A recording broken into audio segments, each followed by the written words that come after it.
മഹ്സൂദിന്റെ മുന്നിൽ ഹാസിദീങ്ങൾ സുജൂദ് ചെയ്യേണ്ടി വന്നു. അല്ലാഹുവും ഭൂമിയിൽ ഒരാളുടെ മുന്നിലും അനുവദിക്കാത്ത കാര്യമാ സുജൂദ്. എന്നാൽ അസൂയ ചെയ്ത ആളുകൾ, അസൂയ പ്രകടിപ്പിച്ച ആളുകൾ, ആരോട് അസൂയ വെച്ചോ അയാളെ മുന്നിൽ ചെയ്യാൻ വേണ്ടി അല്ലാഹു ഒരിക്കൽ സുജൂദിനെ ഹലാലാക്കി. അതാണ് വഖറു ലഹു സുജ്ജദാ, വഖറു ലഹു സുജ്ജദാ. സ്വന്തം മുന്നിൽ സുജൂദ് ചെയ്തു മുആദ് ഇബ്നു ജബൽ ഹബീബായ നബിയുടെ മുന്നിൽ. എന്താ മുആദ്, എന്തിനാ എന്റെ മുന്നിൽ സുജൂദ് ചെയ്യുന്നത് എന്ന് പറഞ്ഞു മുഹമ്മദ് നബി. മനസ്സിലായില്ല. റസൂലുള്ളാഹിന്റെ മുന്നിൽ സുജൂദ് ചെയ്തു ആര്?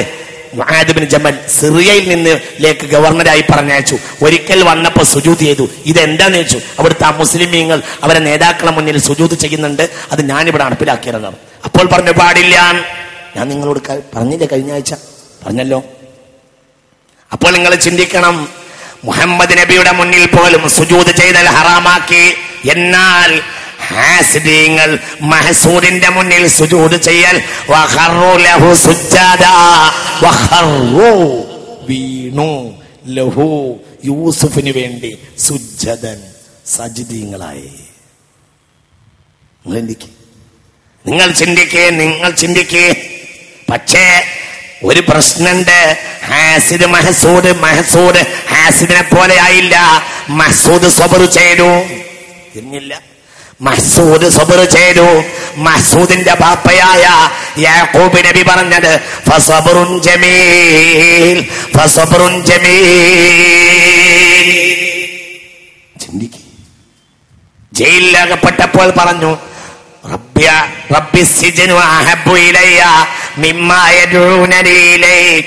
ആ സൊസൈറ്റി പെണ്ണുങ്ങളെ മുന്നിലേക്ക് പോകുന്നതിനേക്കാൾ എനിക്ക് നല്ലത് ഈ ജയിലിൽ കിടക്കുകയാണ്. ആ സൊസൈറ്റി ലേഡികളെ മുന്നിലേക്ക് പോകുന്നതിനേക്കാൾ എനിക്ക് നല്ലത് ജയിലിൽ കിടക്കുകയാണ് എന്ന് പറഞ്ഞു സയ്യിദ്നാ യൂസുഫ്. ചിന്തിക്ക്. സബർ ചെയ്തു. അതാണ് യാ അയ്യുഹൽ അസീസ്. അസീസ് ആരെ പേരാ? അസീസ് അൽ അസീസ് ആരെ പേരാ? അള്ളാന്റെ പേരാ. ആ പേരാണ് ഈ മക്കൾ വന്നിട്ട് ആരെ വിളിക്കുന്നത്? ഏട്ടന്മാരാരെ വിളിക്കുക? യാ അയ്യുഹൽ അസീസ് മസ്സനാ വാഹിലനൽ വജീനാ ബിബിളാത്തിൻ മുസ്ജാത്തിൻ ഫൗഫിലനൽ കൈല വതസദ്ദഖ് അലൈനാ. ഞങ്ങൾക്ക് പൂർത്തിയായ അളക്കണം, പിന്നെ കുറച്ച് ഏറെയും തരണം. ഞങ്ങൾ കന്നാന് കുഴങ്ങിയിട്ട് വരികയാണ്. ഇന്നല്ലാഹ യജ്സിൽ മുത്തസദ്ദിഖീൻ. ഒരു വയറില് ഇന്നല്ലാഹ യജ്സിൽ മുത്തസദ്ദിഖീൻ. സദഖ കൊടുക്കുന്നവർക്ക് പ്രതിഫലം ആര് തരും? ഞങ്ങളെ കയ്യിലില്ല, അല്ലാഹ് തരും. നിങ്ങൾ ചിന്തിക്കേ. ഇതാണ് ഹസദിന്റെ ചരിത്രം. ആരുടെ മേലെ ഹസദ് വെച്ചോ ഒരു ദിവസം സുജൂദിൽ വീഴേണ്ടി വരും. അല്ലാഹു കാക്കട്ടെ. അതന്നെ. എന്തുകൊണ്ട്? നിഅമത്ത് കൊടുക്കുന്നവൻ ആരാണ്? അല്ലാഹുവാണ്. അതങ്ങോട്ട് കളയണം, പക്ഷെ കളയാൻ കഴിയില്ല. അതാ പ്രശ്നം. ഭയങ്കര. ഈ ദുനിയാവിൽ എന്തും പെട്ടെന്ന് ഒഴിവാക്കാൻ കഴിയും. ഒഴിവാക്കാൻ കഴിയാത്ത രോഗമാണ് എന്ത്? ഇപ്പൊ നമ്മൾ രണ്ടാൾ തമ്മിൽ അഭിപ്രായക്കേട് ഉണ്ടായാൽ പള്ളിയിലെ ഉസ്താദിനെ കൂട്ടിയിട്ടൊന്ന് സലാം പറഞ്ഞ് മദ്യം പറഞ്ഞാൽ അത് തീരും. പള്ളിയിലെ ഉസ്താദും കമ്മിറ്റിക്കാരും കൂടെയൊക്കെ പറഞ്ഞാൽ, ഇല്ലെങ്കിൽ 2-3 പള്ളിയുടെ ആളുകൾ കാലിൽ കൊള്ളാത്ത അവരെല്ലാവരും കൂടിയാൽ തീരും. ഇനി അതൊന്നും തീർന്നിട്ടില്ലെങ്കിൽ ഇവരെ രണ്ടാളെയും കൂടെ എന്ത് മതി? ഒന്നാണ് പാണക്കാട്ടേക്ക് കൊണ്ടുപോവുക. 2 വണ്ടിയിൽ പാണക്കാട്ടേക്ക് 2 വണ്ടി കൊണ്ടുപോവാ. അവിടുന്ന് എന്താ പ്രശ്നം? അപ്പൊ അങ്ങനെ കാര്യങ്ങളൊക്കെ. അപ്പൊ തങ്ങളൊന്ന് വിചാരണ ചെയ്ത് ഇനി അങ്ങനെയൊന്നും ഉണ്ടാവരുത്. ഒരു അൽഫാത്തിയ എന്നൊരു ഫാത്തിയ കോതി ഇനി 2 വണ്ടിയിലും പോകണ്ട, ഒരു വണ്ടി മടക്കി പറഞ്ഞോളൂ. നിങ്ങൾ രണ്ടാളും ഇനി ഒറ്റ വണ്ടി മടങ്ങിക്കോളൂ എന്ന് പറഞ്ഞിട്ട് രണ്ടാളെ ഒരു വണ്ടി കയറ്റിയിട്ട് തങ്ങൾ വിറ്റാല് പിന്നെ അങ്ങനെ ബാക്ക് സീറ്റിൽ ഇരുന്നിട്ട് അങ്ങോട്ടും ഇങ്ങോട്ടും നോക്കുമ്പോ പിന്നെ ഓരോരുത്തർക്കും തോന്നും, ഈ നമുക്ക് പോയല്ല പഠിച്ചോ, ഇനി എന്താ പിന്നെ ചെയ്യാ?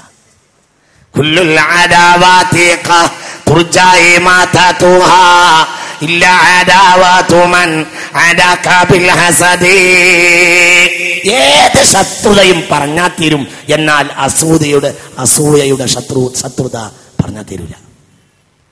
അത് പറഞ്ഞു തീർന്നു കഴിഞ്ഞാൽ ഉടനെ ഓരോരുത്തർക്കും തോന്നുക ഇനി എന്താ ചെയ്യാന്ന്.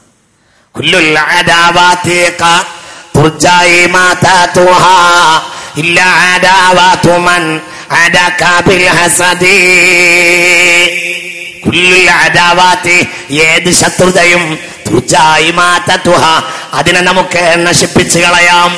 ഇല്ല അദാവത്തുമൻ, ഒരുത്തന്റെ ശത്രുത ഒഴികെ, അദാക ബിൽ ഹസദി, അയാൾ നിന്നോട് ശത്രുത വെച്ചത് ബിൽ ഹസദി, അസൂയയാണ് കാരണമെങ്കിൽ തീരില്ല.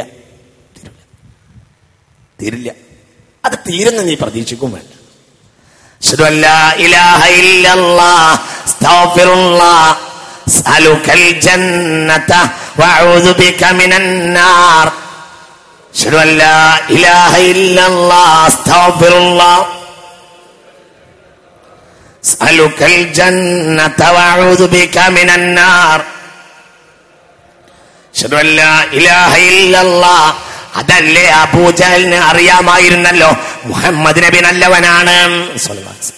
എന്താ ബദറിൽ അവസാനം അബൂജഹല് അഹ്നസിനോട് പറഞ്ഞത്? ലഅനത്തുല്ലാഹി അലൈഹിമ. എന്താ അബൂജഹൽ പറഞ്ഞത്? അഹ്നസ് ചോദിച്ചു, അല്ല അബൂ ഹക്കമേ, നമ്മൾ കഅബാലയത്തിൽ സത്യം ചെയ്തു പോന്നിട്ട് നമ്മളാണല്ലോ തോൽക്കുന്നത്, എന്താ മുഹമ്മദിന്റെ കയ്യിൽ വല്ല സത്യവും ഉണ്ടോ? അഹ്നസ് ചോദിക്കാണ്. ആരോട്? അബൂജഹൽ. അപ്പോൾ പറഞ്ഞു, വീട്ടിയെ ചോദിക്കുന്നത് മുഹമ്മദിന്റെ കയ്യിൽ സത്യം ഉണ്ടോന്ന?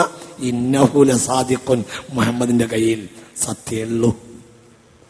അബൂജഹലിന്റെ അവസാനത്തെ ഫത്വ അതാണ്. അബൂജഹലിന്റെ അവസാനത്തെ ഫത്വ ഇന്നഹു ലസാദിഖുൻ വമാ കറബ മുഹമ്മദുൻ ഫീ ഉംരിഹി. മുഹമ്മദ് ജീവിതത്തിൽ ഒരു കളവ് പറഞ്ഞത് എനിക്കറിഞ്ഞുകൂടാ. മുഹമ്മദ് സത്യവാനാണ്. ആര് പറയാ? അബൂജഹൽ. പിന്നെന്റെ അസൂയ. നിങ്ങൾ ചിന്തിക്ക്, ഇത് തന്നെ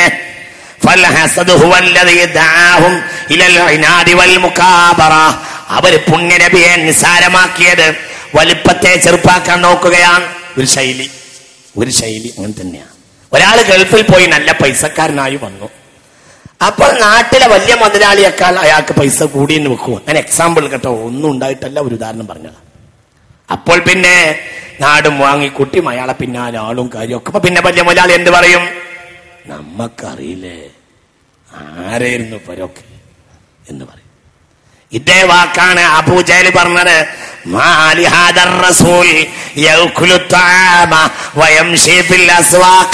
ഈ അങ്ങാടി തെണ്ടി തിരിഞ്ഞു നടന്ന ഒരുത്തൻ അവനെ റസൂലായി നമ്മൾ അംഗീകരിക്കാൻ മനസ്സിലായില്ല. തന്നെയാണ് ഇന്നത്തെ പ്രയോഗം. ധന്യ. മനസ്സിലായോ? നിങ്ങൾക്ക് മനസ്സിലായോ? അവൻ ഗൾഫ് പോയിട്ട് അങ്ങനെ ഉണ്ടാക്കിയതാണ്. അതെങ്ങനെ ഉണ്ടാക്കിയ? അത് അവനും അവന്റെ റബ്ബും. എനിക്കെന്താ ആവശ്യം? കള്ളനാണെങ്കിലും കള്ളന് കൊടുത്തത് ആരാ? കള്ളൻ അള്ള അറിയാതെ കക്കാൻ പോവല്ല. നിങ്ങൾ ഓർക്കണ്ട. കള്ളൻ കരിയോയിലൊക്കെ തേച്ചിട്ട് കക്കാൻ പോയത് അള്ള അറിഞ്ഞിട്ടില്ല എന്നാണോ നിങ്ങൾ വിചാരിച്ചത്? അവനും കൊടുത്തത് ആരാ? ഫൈനക്ക് തക്കള്ളേ. കള്ളൻ ഒരുപക്ഷെ പാത്തി ഓതിട്ടാവും പോവുക. പക്ഷെ ഇന്നൊന്നും പറ്റരുത്. ഇന്നലെ കരിയോയിൽ കളയാൻ സോപ്പിന് വരെ പൈസ കിട്ടിയില്ല.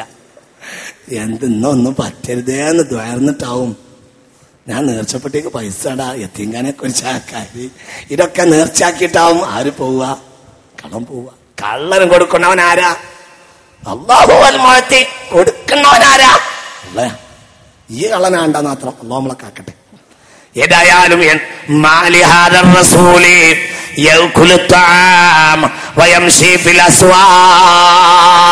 നമ്മളെപ്പോലെ അങ്ങാടി നടക്കുന്ന ഒരുത്തനോട് നമ്മൾ പറ്റിയ അസൂയാണത്. അബശറം മിന്ന മിന്ന മിന്ന. അതാണ് അവിടെ അണ്ടർലൈൻ ചെയ്തത്.